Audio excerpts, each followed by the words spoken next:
안녕하세요. 개념 수학의 혁명, 쉽게 가르치는 선생 넘버원 이지훈입니다. 오늘 제가 이제 이 자리에 선 이유는 선생님이 20여 년 동안 여러분 선배들을 가르치면서 수없이 많이 그 힘들어하는 선배들의 고통을 들었습니다. 그때 수학 공부를 어떻게 해요? 실제로 수포자가 지금 문과 기준 60%입니다. 그 상황들을 어떻게 해결할 것인가? 에 대해서 고민을 많이 했고요. 그래서 오늘 여러분들이 가장 수학 공부할 때 어렵게 느껴지는 겪는 고통 베스트 3 여기에 대한 해결책을 오늘 준비했습니다.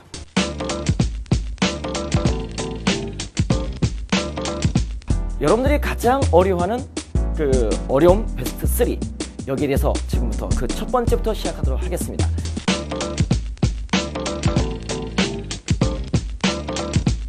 자, 수학 공부할 때 가장 많이 겪는 어려움 3위부터 가도록 하겠습니다. 그 3위는 뭐냐? 바로 계산 실수를 너무 자주 해요. 실수 극복 3원칙 해결책을 드립니다. 이 세 가지 원칙만 딱 알고 있다면 그 계산 실수 사라집니다. 그 첫 번째가 뭘까요? 프리노트를 만드세요. 프리노트. 물론 프리노트가 있는 학생도 있겠지만 없는 학생도 있을 겁니다. 프리노트가 있는 학생에 비해 없는 학생들이 계산 실수가 훨씬 많습니다. 선생님의 제자들 쫙 조사해봤습니다. 근데 프리노트를 만들면 자기의 풀이를 쫙 쓰지 않습니까? 식을 쓰지 않습니까? 그렇죠? 그리고 틀렸어. 답이 틀렸어? 그러면 반드시 점검을 할 수가 있습니다. 그래서 자기가 어떤 풀이가 틀렸는지 정확하게 파악할 수가 있어요. 그래서 반드시 확인하는 능력, 자기의 풀이를 프리노트가 있어야 되는 겁니다. 반드시 프리노트 만들어 주시기 바랍니다. 두 번째는 뭐냐면 공식을 증명하십시오. 공식을 그냥 외워. 암기식으로. 뭐 암기 과목하고 수학은 좀 기본적인 암기도 필요하겠지만 수학은 다른 차이가 뭐냐면 증명 차이입니다. 논리적으로 여러분이 가까워지셔야 됩니다. 이것을 확인하셔야 됩니다. 그래서 공식은 외우는 게 아닙니다. 만드는 거예요. 여러분이 반드시 만들고 나서 외워주시기 바랍니다. 공식 증명해 주시기 바랍니다. 그 다음에 세 번째는 실수 노트를 만드십시오. 여러분이 프리노트를 만들다가 틀린 부분이 있잖아요. 그것들을 따로 실수 노트 딱 해가지고 내 이름 딱 쓰고 하나 만들어 두세요. 그렇다면 놀라운 효과가 있을 겁니다. 특히 계산력, 계산 실수를 많이 학생들은요. 실수 노트를 만들어주면 그것이 그냥 뭐 틈나는 대로 보십시오. 그리고 자극제가 됩니다. 시험 보기 전에 내가 실수한 것들이 이런 거야. 딱 보는 순간 그게 한 10점 이상 차이가 납니다. 반드시 이 세 가지 3원칙. 첫 번째 뭐라고요? 프리노트. 두 번째 뭐라고요? 공식은 증명하라. 세 번째 뭐라고요? 실수 노트를 만들어라. 이 3원칙을 반드시 지켜주신다면 여러분들이 계산력이 쑥쑥쑥 올라갈 겁니다. 그리고 실수는 없어집니다.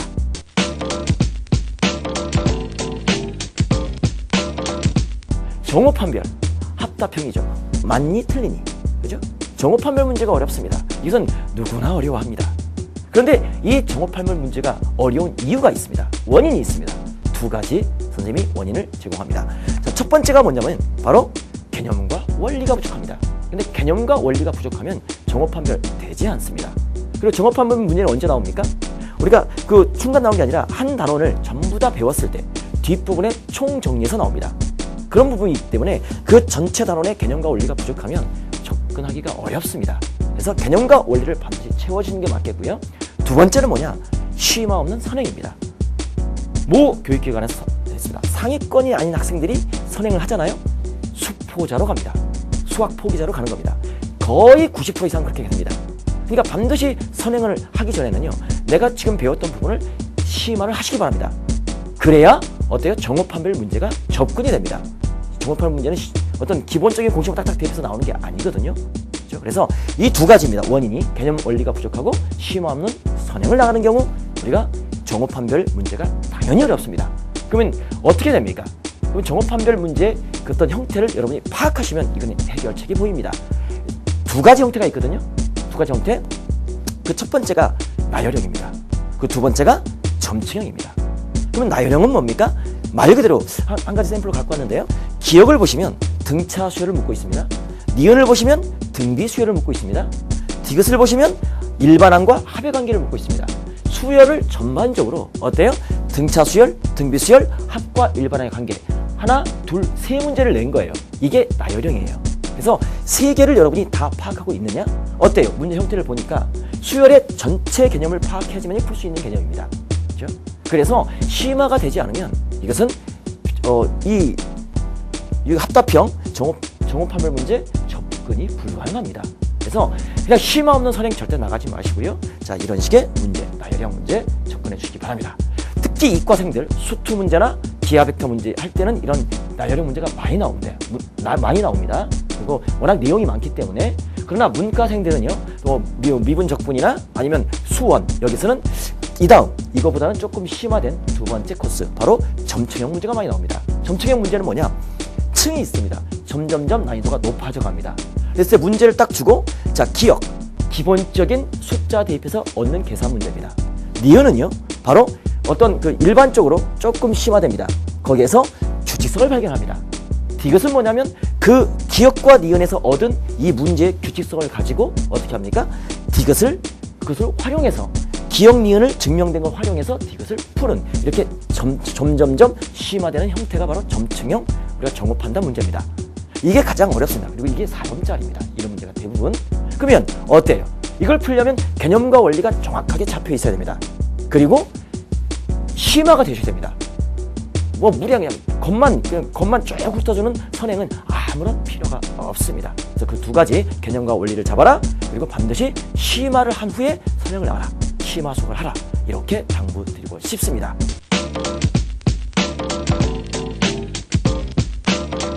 여러분이 심화 문제를 못 푸는 데 이유가 있어요. 대부분 학생들이, 중위권, 하위권 학생들이 못 푸는 이유는 3대1 학습을 하기 때문에 그렇습니다. 선생님, 3대1 학습이 뭡니까?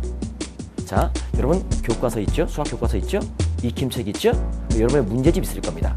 그리고 뭐 참고서 있을 거예요. 하여튼간 수학에 관련된 문제집이나 참고서 최소한 3권이 있을 겁니다. 그 3권을 한 번씩만 푸는 겁니다. 그게 무슨 말이에요? 한번 보세요. 여러분이 갖고 있는 그 참고서가 하나 있다고 할게요. 그러면 모든 참고서에 한 단원 공부를 할 때 어때요? 기본 문제, 그 다음에 유형 문제, 그 다음에 심화 문제, 그죠? 모의고사 형태나 수능 형태의 모의고사 심화 문제가 있지 않습니까? 그런 3단계로 구성이 되어 있어요. 그러면 설명을 딱 듣고 어때요? 기본 문제 풀어요, 못 풀어요? 그냥 풀죠. 공식만 대입하면 되는 거니까. 그러다 보면 유형 문제 가면, 유형이 좀 어색한 유형은 좀 어렵겠지만 그래도 한 번만 그 유형 문제 딱 풀면 그와 비슷한 유형들을 쭉쭉 풀 수 있잖아요. 그렇죠? 이게 이제 연습 문제까지가 되는 거고요. 그 다음에 이제 수능 모의고사 문제나 뭐 수능 기출문제, 뭐 교육청 기출문제 이렇게 딱 들어가면 어때요? 해석이 안 되잖아요. 이건 도대체 어느 나라에서 온 문제지? 라고 굉장히 어려움을 느낍니다. 그때 어때요? 여러분은 학교 숙제나 학원 숙제를 딱 냈어요. 그죠? 온라인 숙제를 딱 냈어요. 그럼 어떻게 합니까? 시간에 쫓겨서 그 문제를 충분히 고민하는 게 아니라 뭘 보죠? 여러분이 가장 사랑하는 해설지. 그죠? 해설지를 탁 이론 해가지고 보고 이렇게 푸는 건 보고 베껴요. 그리고 동글뱅이 탁 쳐요. 그리고 선생님한테 검사를 딱 맡아요.